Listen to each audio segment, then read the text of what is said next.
Cap Times Idea Fest 2020 is made possible by the generous support of our sponsors.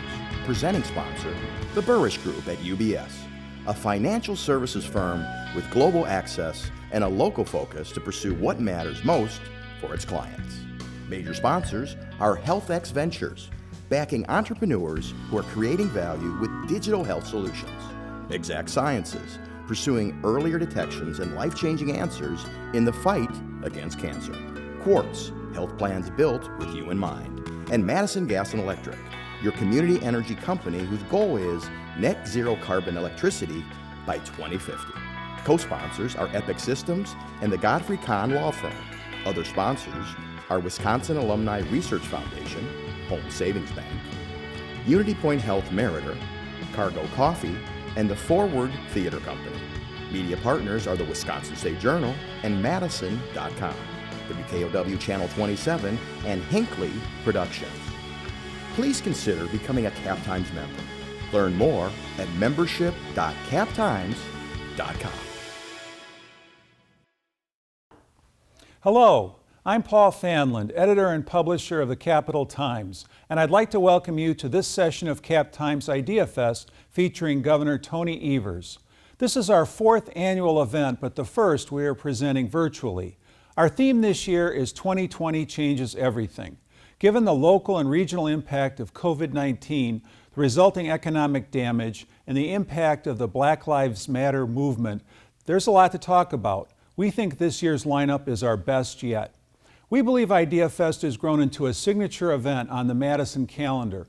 It is also an important showcase for the Capital Times, our locally owned and century-old journalism brand. If you're not already, we hope you'll consider becoming a Cap Times member. As a member, you'll have access to special Idea Fest programs, plus benefits throughout the year. You'll also be supporting an independent and trustworthy local media source at a time that has never been more important. Learn more at membership.captimes.com. I'd like to thank the Burrish Group at UBS, which is the presenting sponsor of Idea Fest and has been with us since the start. The session you are about to watch features Governor Evers talking with Cap Times political reporter Briana Reilly. It is sponsored by HealthX, a venture capital firm that supports entrepreneurs who create value with digital health solutions. We very much appreciate their support. So please enjoy the session of Idea Fest. Thank you. Welcome everyone to one of the Cap Times' final Idea Fest sessions this year, a one-on-one interview with Wisconsin Governor Tony Evers. Governor Evers, thanks so much for joining us virtually today. You bet, Briana. Thank you. I have quite a few topics I want to ask you about, but I think we have to start with COVID-19. 7 months into this crisis, more than 1,400 people have died here in Wisconsin and over 130,000 have tested positive. Wisconsin's one of the country's worst hotspots, and we've recently seen record levels of hospitalization rates and single-day deaths. How would you evaluate the state's response to the pandemic up to this point? Well, we've done the best we can. I mean, that's at the crux of this. Everything we've tried to do, from safer at home to ask people to, or order people to use face coverings, and done it twice now, and limits on gatherings. They're all effective things. They all are effective things, but every time we've made a move, the Republicans have taken us to court, and they'll likely do it again, I'm guessing. But what it does is it sends a message to the people of Wisconsin that they can kind of do what they want to do, and people respond that way. The bottom line, as far as taking care of yourself and taking care of your neighbors, is, safer at home, wear a face covering, don't hang out in small places where people don't have face coverings, and do whatever you can to keep yourself safe. If you're doing those things, we'd be in a much better place. But both at the state level and the federal level, we continue to have leaders that essentially block us or aren't supportive. That's a problem. You've talked about before how Republican leaders here at the state level and nationally haven't appropriately responded to this crisis. But as the leader of Wisconsin, to what extent do you hold yourself personally responsible for the spread of the virus here?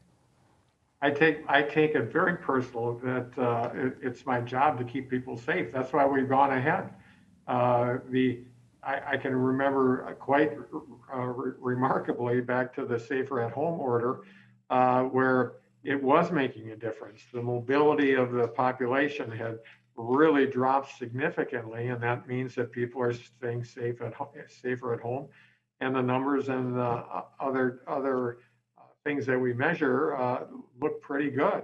But the legislature came in, went to the Supreme Court, and at the end of the day, they twisted themselves into pretzels in order to determine that order was illegal, and from there on, and as a result of that, people have always been confused about what's the best things. You think about the southern part of the state where they're all Republican governors. They all did things to mitigate in a significant way, closing things down, making sure that people wore a mask, and were fining people, all the things that have put them in a much better place. Not that I think fining people is the answer, but there's a benefit to be had to have some cooperation from the other side. So I think we have done as good a job as we possibly can. The White House sends out, apparently not from Donald Trump, but from the White House sends us something every Monday, and there's lots of red. There's lots of red in that on those diagrams. But the thing that we've been able to do around testing, it's all green. We completely outshine all our neighboring states in the Midwest on testing. We're doing as good a job as we can with contact tracing. So the things that we have control over are going well. The things that we frankly need some help as far as cooperation from people or cooperation from the other side, that's where we struggle. And is that frustrating for everybody? Of course it is. Is it frustrating to have to wear a mask? Yes, it is. But at the end of the day, it really isn't about me and Robin Voss and Scott Fitzgerald. It's about individual responsibility, and we need leaders to help us around that. It frustrates me to hear. I was just reading an article about a state senator who was saying, "Well, it's a liberty issue." Well, if that's the case, let's get rid of all anything around going down the interstate. We're not going to have speed limits anymore. People can drive on the other side of the road if they want. They can drive backwards if they want. Now, come on, there has to be a point in time where people say, yes, for the good of the state, and our numbers are going to continue to be bad. That's baked in. There's an incubation period of 14 days, and where we are now, we're going to be there for several days, probably several weeks. So let's bring it together. We have to make sure that our state is in the good place. We have the right equipment, but the right people are wearing masks. All the things we need to do. But at the end of the day, we need help from other leaders to say this is important. Yeah, and you talk about that a lot, the need for cooperation among, the Republican leaders of the legislature. But, Speaker Voss and Majority Leader Fitzgerald said that you haven't been willing to initiate discussions with them about how to best address the pandemic. Is the role of the executive to work against partisanship in times of crisis and bring people with different agendas together? Could you be doing more of that in this time? I'd love to. If they have a plan, let's have at it. They said when they were in the Supreme Court last spring that they had a plan, and that's why they should get rid of the Safer at Home order. If they have a plan, let's hear about it. It's one thing to say okay, Evers isn't talking to us. Well, I talk to them occasionally. I don't, it's not like I never talk to the legislative leaders. But at the end of the day, the only thing they've been able to tell me is I'm against this and I'm against that. I'm against this. All those this, that's, and thises are things that the medical community and the scientists suggest that we do and implore us to do. So if they're not into that, I don't know what they're into. So yeah, bring me a plan. I'll be glad to look at it. They do it with other pieces of legislation. They bring things in and we talk about it, and it goes to the legislature, and I sign it or don't sign it. If they got an idea, let's have at it.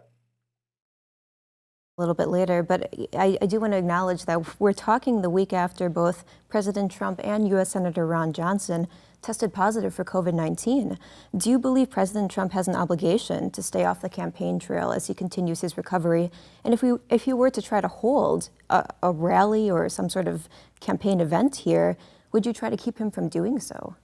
Yeah, and I don't know the status of his particular disease, but as long as he's contagious, he shouldn't be on the campaign trail. But that's up for his physicians to make that decision. But I've always said, and when things are a few weeks ago, when he was, before he, at least it was found out that he had the virus, he was going to be in La Crosse and Green Bay, two of our most difficult hotspots. And I encouraged him not to come, but he has several things under his control. He's the president, he's a candidate. He can require people that are at his events to wear a face covering. There's nothing, they can still cheer through a mask. They can still show their excitement through a mask. Those things can happen. He can cause those to happen. So if once he is better and he is not spewing COVID out of his mouth and nose, and I'm sure it sounds like he's headed in the right direction. So I'm sure that's going to happen.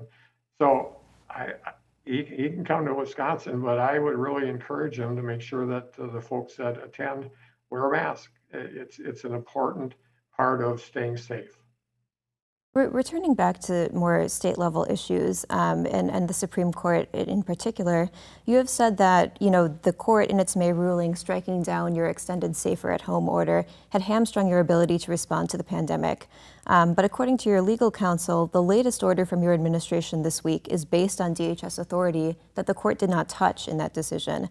Why was it not until this week that you sought to tap into that authority again by having Secretary Palm issue that order limiting public gatherings? Yeah, and that's a great question. We follow the Supreme Court documents and rulings very carefully so that we can find out where there might be a spot that we can feel comfortable in making that happen. So it took us a while to do that. I understand that, but we are confident that this is one that will stand the test. But we also the Supreme Court changed in August, and that played a role in it too. There's a different person on the court, and looking at the previous judge and his justice and his rulings, that made it a little more difficult. So we feel confident that this will stay, but you never know. We haven't had much luck, and unfortunately, every time they do make a decision like this, it throws chaos into the system. And I'll go back to the safer at home order as an example. We were already in the process of a slow, methodical, but safe way of opening up the economy where parts of it had been closed down.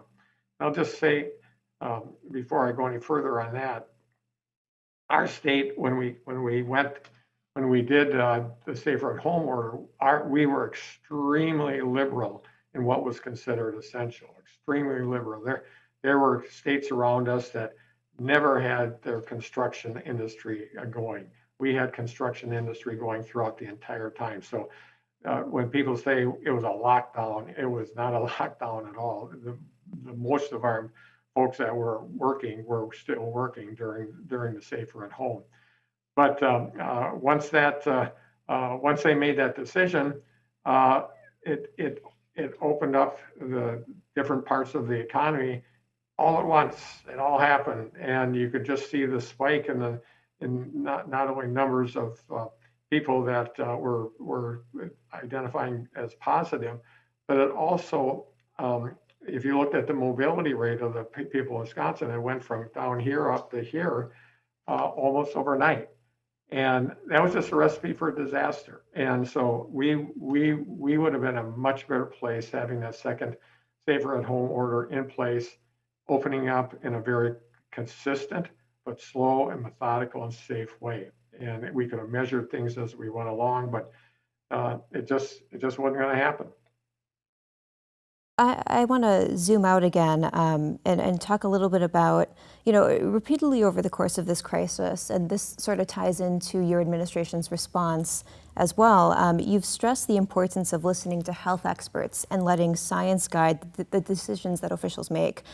You haven't told us, though, who your own top advisors are, the people who are offering you their expertise through this process.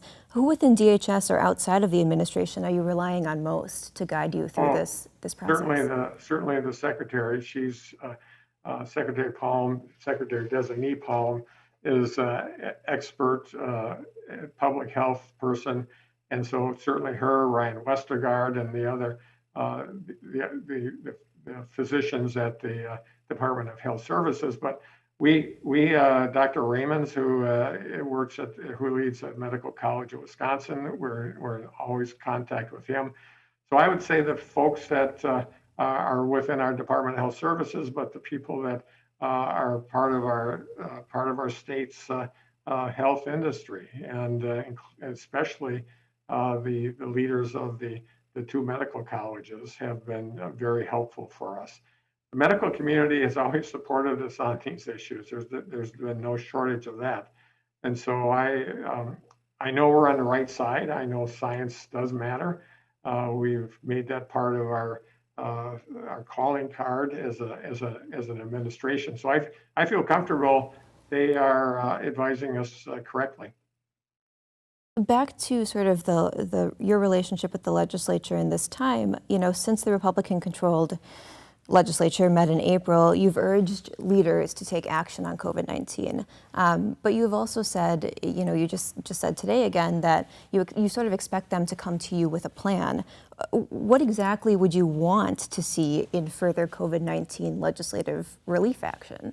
Well, that's just it, Briana. That is just it. The things that we have talked about are what the scientists are telling us. And they've made it very clear that they don't like that. So I'm not, I'm not sure what they're going to come up with. I had a short conversation with Senator Fitzgerald the other day, and he talked about, well, let's get together and talk about what we might put in administrative rule. We may not agree on anything, and or we may, and it's just like, okay. What we have talked about, what I have talked about publicly, is the things that we've attempted and are doing. For them to have to, we have to come and meet in order for them to tell us exactly what they want. That's fine. I'll be glad to do that, but I don't know what it would be. I think we have to follow the science, and it's around masks, face coverings. It's about making sure that people are not gathering in large numbers. All those things that we've talked about and worked on. Now, if there's some other magic plan out there, have at it. We're in a difficult place in the state. I'm not opposed to meeting with them and hearing what they have to say. But with the things that we have done, follow the science, and they have opposed it. So where's the plan? We heard it in front of the Supreme Court back in April and May. They had a plan. I haven't heard about it since. The only thing I've heard about is freedom and liberty and don't tell us what to do. So outside of that, I guess that's their plan. That's the only thing I've heard so far. Don't tell us what to do. I don't think that'll work. So outside of, I think there are two levels here, right? It's the state's response to the surge in cases and any sort of, state action that folks believe is necessary to address that and the ongoing coronavirus crisis. But then there's also the question of, are additional relief bills necessary as well? Do you, specifically on the latter point, do you believe Wisconsinites are in need of more relief that only state legislative action can bring at this point? Yes, absolutely, absolutely. We tried to encourage that the last time the legislature met on this issue, and not much happened out of that. So we've been relying on the federal government, and we've used that money as wisely as possible. We've got money to small business owners, we've got it to renters, we've got it to minority businesses in the state, farmers, local governments. And so what we've been able to do is really make it a stopgap for people. But we will need more money. There's no question about that. And, I will say now that we've been in the pandemic here for several months. The coffers at the state level are a little shaky, to say the least. Our budget is the revenue's down. So frankly, we need help from the federal government, and that is really important. I know you want to talk about lots of other things, but I just have to quickly talk about this. The federal money is going to disappear on the 31st of December. And the federal government, we have to balance our budget. The federal government obviously doesn't. They can print money if they want to. But at the end of the day, this pandemic, no matter what we say, is not going to be over by 12/31. We're going to need money for testing, tracing, all the things that, frankly, we've been able to do to kind of hold us into a marginally good place, and we will need more federal resources unless somehow at the state level that's just not going to happen. And I'll just say this briefly: the issue about vaccines concerns me greatly, and I'm frustrated about the governor or about the president when he talks about it regularly. He doesn't know any more about vaccines than I do about when they're going to be approved. But when they are, you just think about it. There are 350 million people in the state of in the country, give or take, and I think all four of those vaccine makers need two. You have to get 2 shots, not right the same day. So that's 700 million vaccinations that need to happen in order for us to be vaccinated. On top of it, because the president has kind of played footsie with this on the campaign trail, the people's ability to say, yes, I want a vaccine, that's been going in the wrong direction. I saw a poll recently where 20% of the people will not be vaccinated, don't want to take the vaccine. So it's going to take a long time just to have 700 million vaccinations or vaccines put in place, plus a bunch of people that don't want to do it. What I'm saying is it may look better next spring, but it's not going to be gone. And so we are going to need money for testing, tracing, making sure we have all the proper equipment, things like that. And that is that we're going to need the federal government's money for that. Sorry for the long answer. No, thank you for getting into that. I want to direct us back to the state level and some more recent news that we've heard from your office, your administration. Officials are now planning to release the names of businesses that have had positive COVID-19 cases among employees, though the release is being challenged in court. Over the summer, DHS backtracked on similar plans, and you recently said you believe the information wasn't public. Why is your administration planning to release it now? And do you share any concerns of business leaders that said doing so would violate privacy and harm business operations. Yeah, and when I talked about it being private, it was while they were, while cases, there was an investigation that they weren't closed yet. So my comment was reference to that. But that aside, so I probably should have been more clear when I first said that. But we like to respect the people's right to know. And so those ones that we were going to release, we weren't going to post them on our website.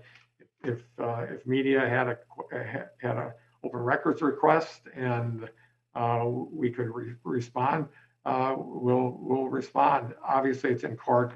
This will be decided in finality by excuse me, by the courts. Last month at the Milwaukee Press Club event that I just mentioned, you had drawn parallels between releasing the identities of these businesses to publicizing the names of schools that have had positive COVID-19 cases. At the time, you clarified the privacy concerns that you mentioned, but if the state is going forward with the release of names of businesses tied with positive COVID-19 cases, does that mean the state will soon be doing the same for schools that have had positive cases too?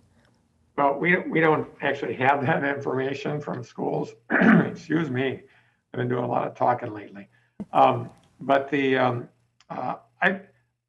I'm less concerned about the openness there because I read the papers and I know schools are very good. They have to. I mean, they have to let parents know and the community know that they have X number of kids, and but those X number of kids deserve some privacy. So it's not that we don't know what schools are having issues with a limited number of children that have tested positive. And so I think those are in plain sight. The business is, I'd say, a somewhat different situation. But at the end of the day, the courts are going to sort this out pretty quickly because you need as the media, and we need as holders of some data that we have available to us. We need to know what's right, and right now, the courts will make that determination, and we'll know how to move forward. But we try to be as open as we can, but we have to provide some really strict thoughts around identifying individuals. That's a concern, and especially with kids, I think that's even a bigger concern. But we'll know soon. The courts will give us an answer.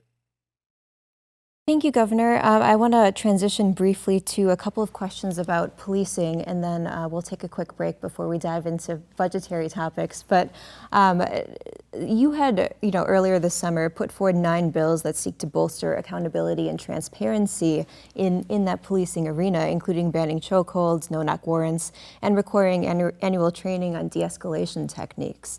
After the legislature refused to take up those bills when you called them into special session, did you consider taking any further steps to try to compel them to act? Well, there's a limit, and it's clear that they weren't going to come in. So executive ordering anything in that world, that has to be legislated. What gives me some hope on this issue, because when we were putting this package together, I had the opportunity to talk to fair number of Republicans on this issue, and some real leaders on this issue, like Senator Weingart, and he and I had lots of time to talk, and we disagree on all sorts of things, but on this, I think we're pretty close, and other Republicans are pretty close. So, and when they didn't gavel out, but said after the first of the year, I believe that after the first of the year, we will get something done in this area. I just thought, since there was good ideas on the table that had good support from both sides, why not try to get this done? The people of the state expect it. We've had significant issues around race in this country, and how Systemic racism is a huge issue. Policing is part of that discussion. And if we could get that piece taken care of in a responsible, bipartisan way, I was hopeful we could. We had lots of support for those bills, and I know the Republican bills will look similar, but it would have been a good discussion, and we could have said we did something that helps transparency and accountability. Unfortunately, we weren't able to do that. I look forward to January so that we can start that discussion over. Yeah, you do sound fairly confident that come January there might be some movement. I do want to mention, though, that rather than convening in special session, Assembly Speaker Voss had formed a task force to address racial disparities in Wisconsin. Are you, I guess, encouraging Democrats to participate in that task force? And do you agree with Sheila Stubbs, the Democratic co-chair, that the panel is what we have now, as she said? Well, I guess, but during the disruptions and the people, and also people peacefully protesting the murder in Minneapolis by Mr. George, there was high expectations that something could be done.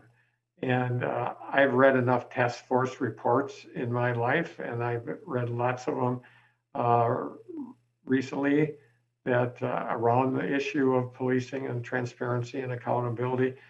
Everybody's got a report. I'm not quite sure what a task force is going to do. I think we know the issues. It's around use of force, it's around training, it's around making sure that everybody is held accountable as part of this conversation. So I just don't, a task force is a task force.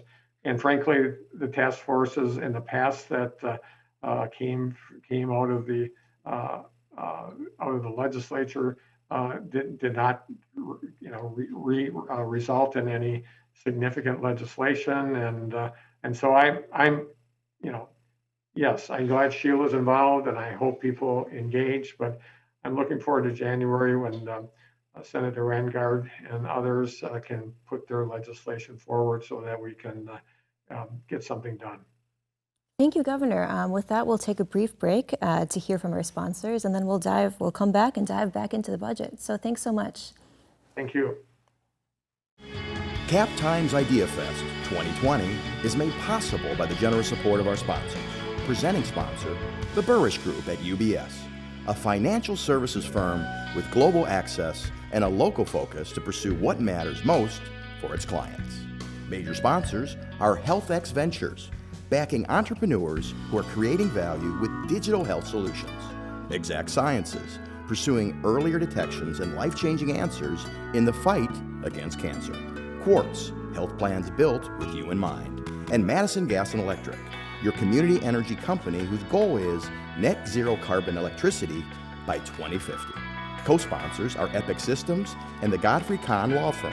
Other sponsors are Wisconsin Alumni Research Foundation, Home Savings Bank, Unity Point Health Meritor, Cargo Coffee, and the Forward Theater Company. Media partners are the Wisconsin State Journal and Madison.com, WKOW Channel 27, and Hinckley Productions. Please consider becoming a Cap Times member. Learn more at membership.captimes.com. Thanks for sticking with us. Now we're transitioning to a topic maybe not on most people's minds right now, but an important one nonetheless, the upcoming biennial budget process. Governor Evers, I want to start with your proposal last year, actually, where you included provisions aiming to reduce racial disparities in a number of areas, including maternal and child health with your Healthy Women, Healthy Babies plan. To what extent will closing racial disparities be a priority in your next budget, particularly in a process that'll be defined by some really tough spending decisions? Yeah, you hit the nail on the head there, Briana.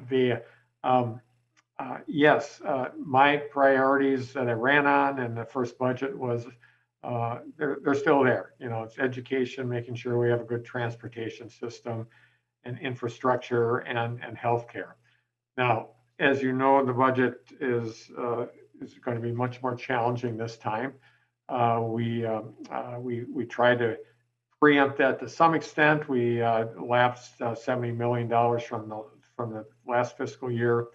We're in the process of cutting $300 million out of this fiscal year. And we're hopeful at the end of the day that positions us to some extent for the next budget. The pandemic has taught us all sorts of lessons politically and otherwise, but probably one of the most important one is that it shows in every inch of analysis that the disproportionate health outcomes of people of color, especially Black individuals, but other people of color also, and people in poverty, is playing out in this pandemic, and it will continue to play out in this pandemic. I was talking to the leaders of our indigenous peoples nations in the state just yesterday, and they're really hurting. That their numbers are up significantly, and they're a small number to begin with, but percentage-wise, it's up. And so, yes, we hope I'm hopeful once again, against all odds, that Medicaid expansion will be part of this discussion going forward. And not only does that Medicaid expansion bring in additional resources that, frankly, can help us have a more robust budget, but it also will provide the opportunity to do things around healthy babies and healthy moms, and areas where disproportionality of health outcomes is really troubling for our state. So yes, that is still our plan. We're in the process of going through the agency requests right now, but at the end of the day, our budget that I release in early next year will still focus on the things that I think are important. They may be scaled back to reflect the reality of the resources that are available, but you have to have priorities if you want to move forward, and that will continue to be a priority. Budget, which is the one that's currently in place, a quote, down payments on the people's budget. But given your ask to agencies over the summer, to largely assume zero budget growth, and just the broader economic considerations as we've discussed at length here, the state will have to make next cycle, do you still believe your next spending plan will build towards that people's budget? Yes, I do. Yes, I do. And it will maybe not be as robust as we had hoped, but at the end of the day, a good share of the money, I think about half, goes, isn't kept in Madison or in state government. It's going out to individuals, going out to municipalities, going out to school districts, and those folks can't print money either.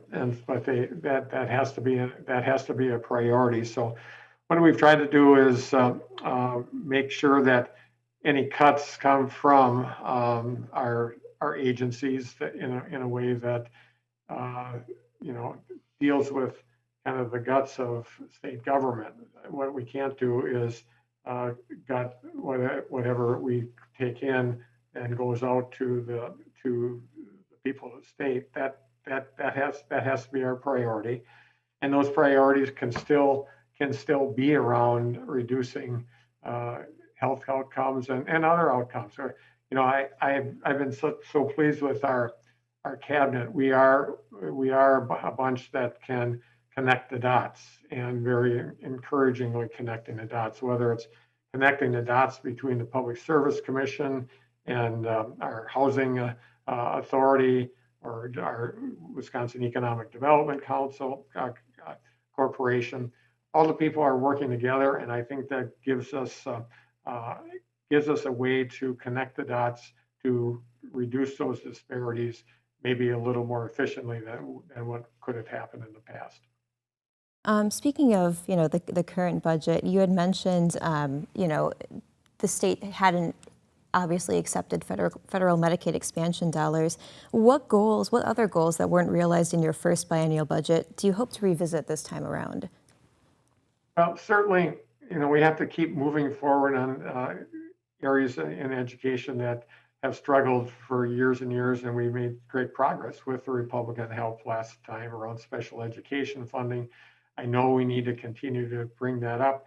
Not only does that help with a disparity issue that we have, and it's a national issue, but what we have around making sure kids with disabilities get the best education possible. But every dollar we put into special education relieves pressure on the general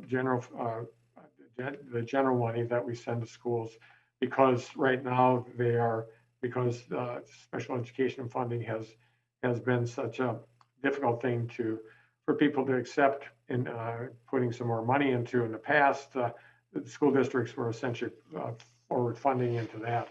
So that's still a priority, and that's an issue around making sure that our kids are treated well and moving forward in the K through 12 world.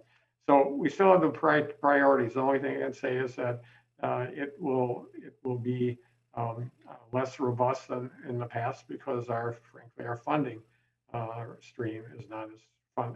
And I talked about that before when I talked about vaccines. Vaccines, the way it's going to be rolled out, it's just, it's not going to be over, and that means in a second after the clock strikes midnight on January 1st. So we have to understand that we will, our ability to impact those areas that we want to, we will still work on those important issues, but it is going to be in a less robust area. And because I don't believe the economy will be the best ever, as what's being promised from Washington, D.C. I think it's going to be a slow recovery, and we just have to recognize that.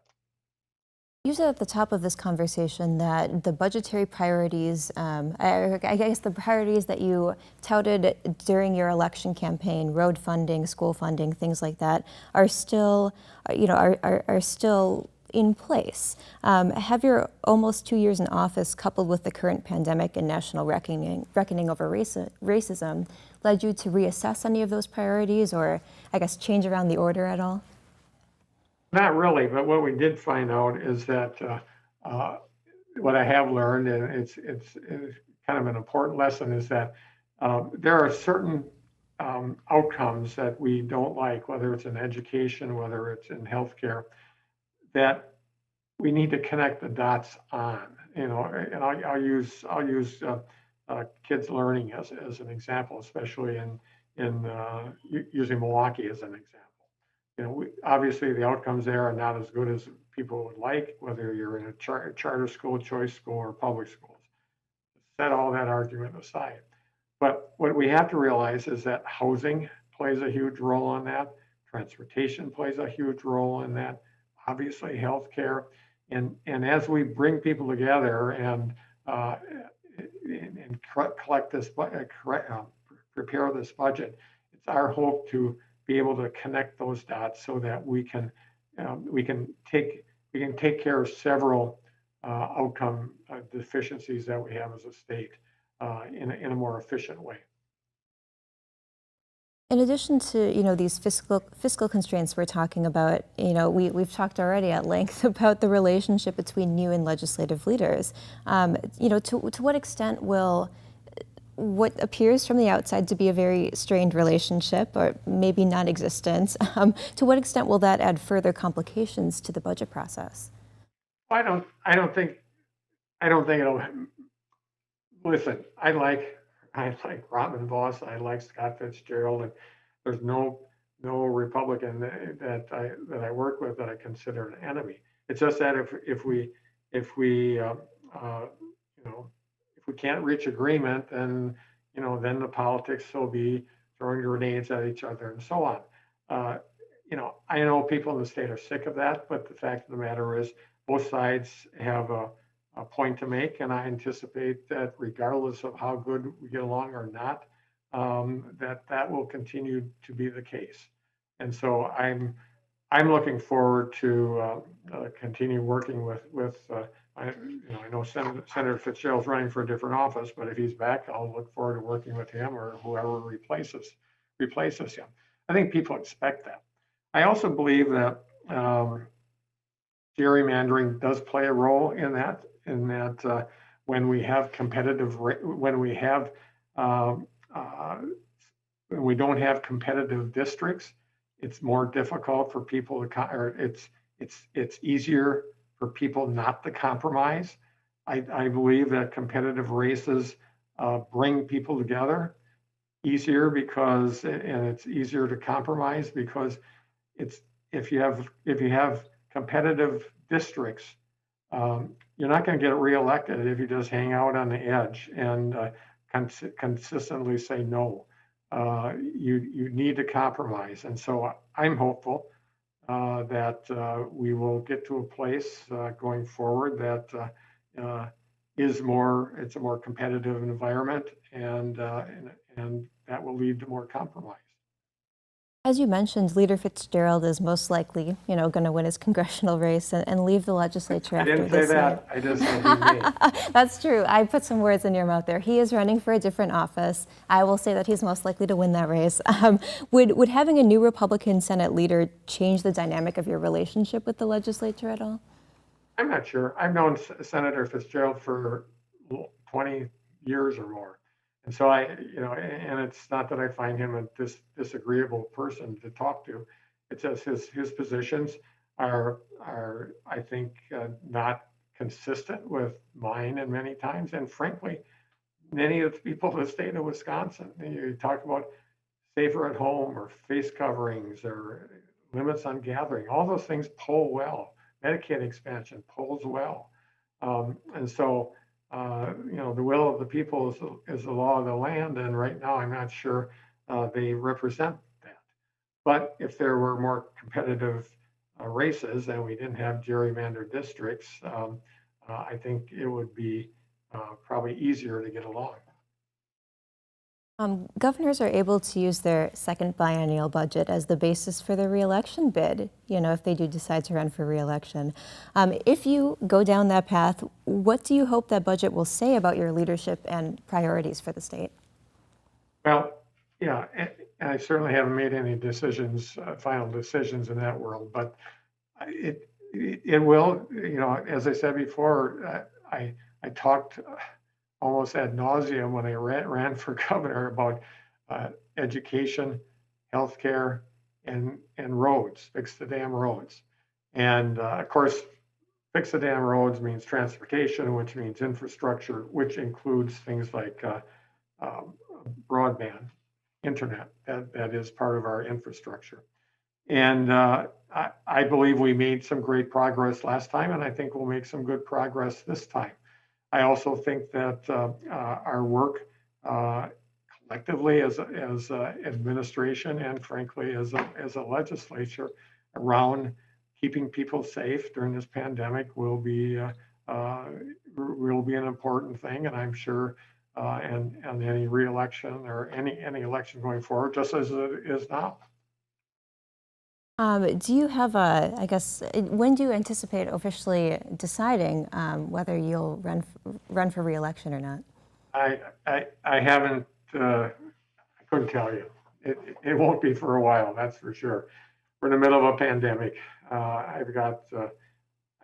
We've got to get through this. I know the numbers that we're going to hear today are going to be worse than they were yesterday, and that concerns me greatly. And we've as a state, our ability to setting aside all the blah blah blah politicians, me included, we have to convince people that individual responsibility is really important if we're gonna do well as a state.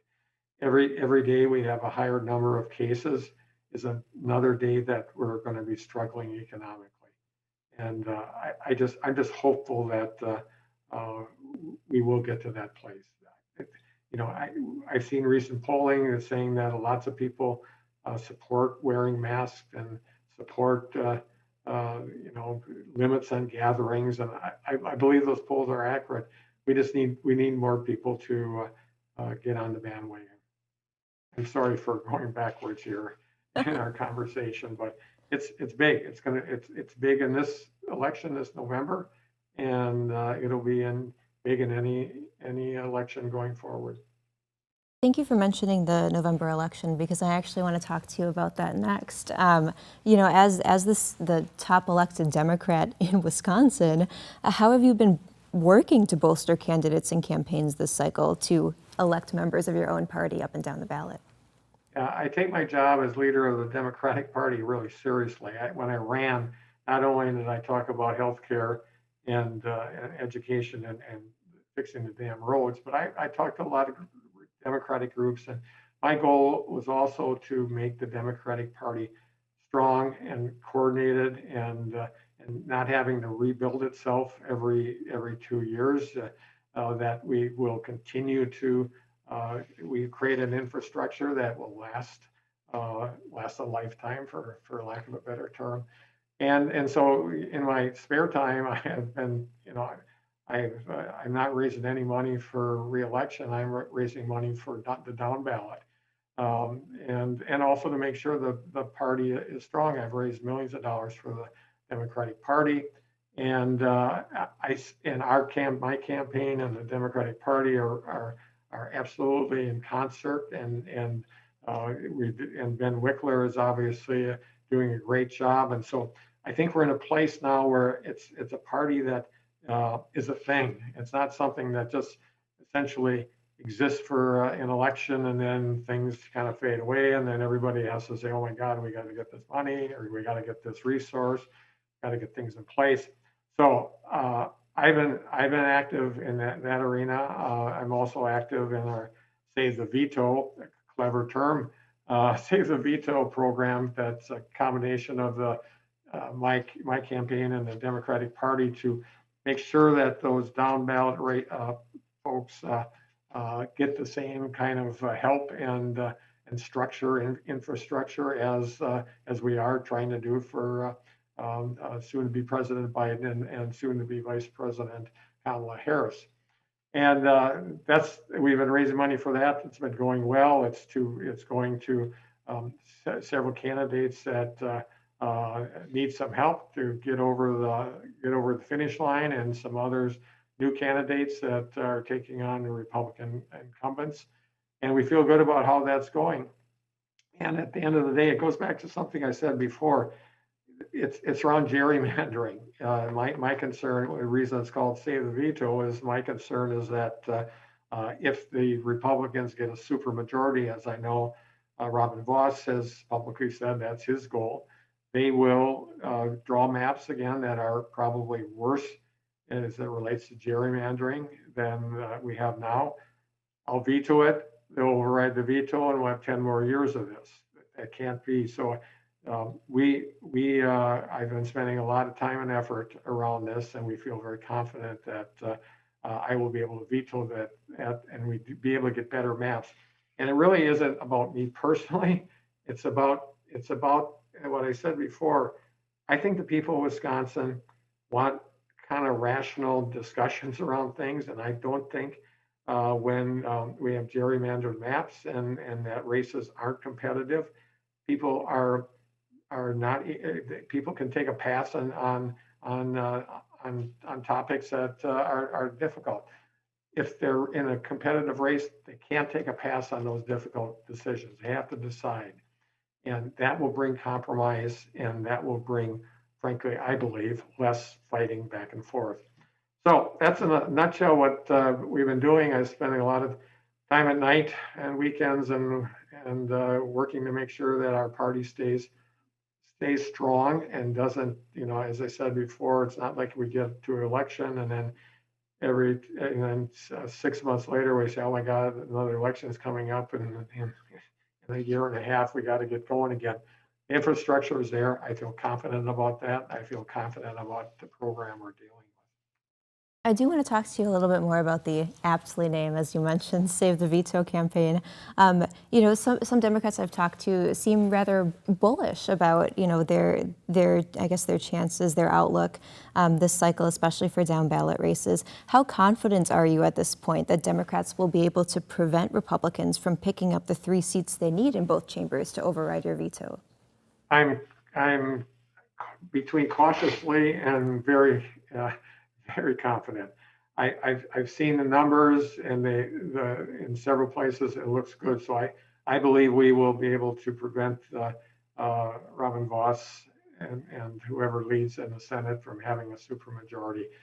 We have really good candidates. I can name several for you, but the bottom line is the people that are running are high quality, common sense people, and we're providing them with the resources they need, whether it's messaging, whether it's marketing, whether it's polling, so that things that they frankly couldn't do on their own. And so the leadership in the Assembly and the Senate, the minority leadership have been working hard to doing the same thing I'm doing. And so we feel good about it. And the good news is it's creating something for the future, so that we're not rebuilding the infrastructure every 2 years, which is completely non-productive.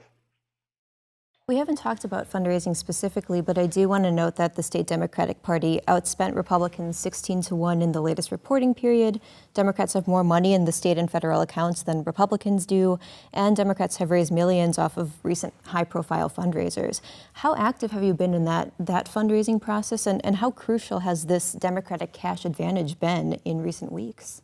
Yeah, I've helped raise millions of dollars for the Democratic Party of Wisconsin, and I feel proud about that, because not only is it something that needed to be done, but as the leader of the party, when I ran, I made a commitment to folks that I was going to be active, helping the party stay strong. And so yes, I think obviously Ben is doing a great job, but at the end of the day, we have a good field. We have a good field program. We've got a good outreach program. I feel very, very good about where we're at, and yes, and we're going to be making this party stronger monetarily and otherwise as we go forward, not just till November 3rd, but it's going to continue on. This is a change. I mean, obviously the Republicans have done a good job of this in the past. 10 years ago, when the census was done and they were in power, they created. We watch what they created, and it's something that we have to make sure the Democratic Party is as strong, and probably hope that it's stronger than the Republican Party. But it takes money, but it takes time and effort, and getting people involved. That's the bottom line. Yeah, I want to sneak in sort of a policy-related question here, so forgive me for adding that into this election section. But as I was prepping for this, I did recall that you had sought, it feels like an eternity ago, but you did seek to delay Wisconsin's first 2 pandemic-era elections in the spring. Fast forward a few months, are there any changes, I guess, in state elections law that you would like to see implemented because of COVID-19, such as allowing clerks to start counting absentee ballots sooner, altering other absentee voting-related provisions? What do you think the state should consider going forward? Yeah, I just have to say quickly that the April election, I think, changed the way people vote forever. I believe, in the state of Wisconsin. Obviously, technology will maybe 50 years from now be something different, but it was a mess. I tried in different ways to either make it happen on that date, or frankly, when that didn't seem to be a good idea, tried to move the date. Didn't happen. But we went from this figure, I don't know is entirely accurate, but I think the highest number of absentee votes in a previous race before last April was like 40 or 50,000. We had 1.2 million, and that happened in a nanosecond. I mean, in time, people understood the danger of voting, the difficulty it was going to be in certain places, and they flocked to that. That will continue, and so I do believe that we have to. Yes, I would like to see a law change, and in fact, I heard Senator Johnson talk about this just the other day. I agree with him, and frankly, I think there's lots of people that would be willing to say we trust our clerks. They're not going to be tattling about what they're doing, but they should be able to start counting those absentee ballots early. I mean, there's just no reason. we don't trust them to do it, I mean, everybody trusts those local clerks. God Almighty, they do such painful work every year, and and they're good leaders in their community. These are folks that we should not assume that they're going to be telling that, somebody's ahead today, and that's just not going to happen. So we have to do that. We also, I believe, with mail-in ballots, we should give them. We're fighting this battle in court now, in federal court, but if it's postmarked by the date, there's just some in law, certain days afterwards. There's certain things that we have to accommodate now because so many people, regardless of what pushback people have or whatever, we need to make voting easier rather than more difficult. And I believe absentee voting is one of those ways. Whatever we can do to make that work better, I'm all for. I also believe that that voter ID is questionable, and there's lots of other things I'd like to see change. But at the end of the day, if we're going to have 1 or 2 million people at election voting by absentee ballot, that's where we should be focusing our initial things. And also, I have to say, I have great empathy for college students on campuses where their college IDs cannot get them to be registered and to show up and vote. It just makes it more difficult. Whatever we can to make things less difficult. Voting is a right and a responsibility, and we should make it as easy and seamless as possible. I'm not a believer that there's a lot of fraud out there. I know people are going to be talking about that ad nauseum on the day of November 3rd and up until then. But at the end of the day, the will of the people will be the law of the land, and the election will be based on that, on people coming out to vote. We just have to make it easier and safer. Thanks for getting into that for me. The last question I want to ask you is, I guess, sort of a prediction-y in nature, and none of us want to be elections predictors after last cycle, but President Trump did win Wisconsin by less than 23,000 votes. I mean, how close do you anticipate the presidential race will be in this state this year? Yeah, I think it'll be close. I think I'm confident that Biden and Harris will win. Of course, I'm a Democrat. You'd expect me to say that, but I think they'll win by a margin that will be close, but not a landslide. Wisconsin is a pretty purple state, but I think they are. I said this all along in the presidential primary, and that is we're a pragmatic state, and I think for the most part, people tend to be in the middle of things, Republican and Democrats. I think I'm one of those people, and so they want somebody that embodies the virtues that I think Wisconsinites have, around empathy, around being kind to your neighbor, things that people usually talk about Wisconsinites in those type of terms. And I think the politics always makes things look a little more difficult than they are. But if you cannot slice and dice what Joe Biden's all about, that's what he is. And I've always believed he's pragmatic and and will compromise. And I know that frustrates some people in the big tent that I work in, the Democratic Party. But I think at the end of the day, they will win, and they'll win because of their value system. Thank you so much, Governor Evers, for taking the time to talk to me today. I really do appreciate it. And thank you to everyone who's tuning into this session. Have a good rest of your day. Cap Times Idea Fest 2020 is made possible by the generous support of our sponsors.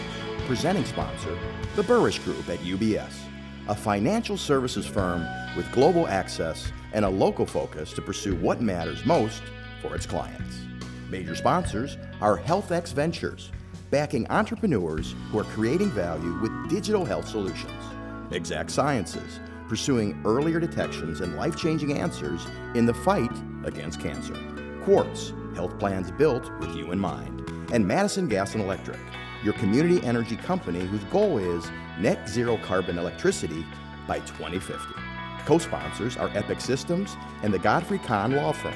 Other sponsors are Wisconsin Alumni Research Foundation, Home Savings Bank, Unity Point Health Meritor, Cargo Coffee, and the Forward Theater Company. Media partners are the Wisconsin State Journal and Madison.com, WKOW Channel 27, and Hinckley Productions. Please consider becoming a Cap Times member. Learn more at membership.captimes.com.